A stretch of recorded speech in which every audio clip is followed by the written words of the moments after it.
Assalamu Walaikum. Hello friends, how are you? Welcome back to my another video. In this video, I am going to show you how to remove footer margin from first and last page in Affinity Publisher. Let's get started. At first, we have to open an Affinity Publisher document.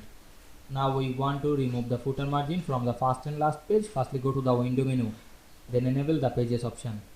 Then we can see here show the page at once. Then we go back the window menu again, enable the layer option. Then double click on the first page. Then select the move tool and go to the layer option, select the footer text layer and unlock the layer. Then select the frame text tool and we can see here the insets or the margin is 0. You want to increase this, otherwise decrease this. Now I am decrease this. Then go to the last page and unlock the footer layer and margin make 0.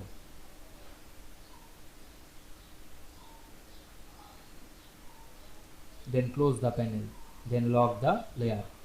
Now we can see we remove the footer margin from first and last page very easily. I hope you enjoyed the video. Please like, comment, share and subscribe my channel. Thanks for watching.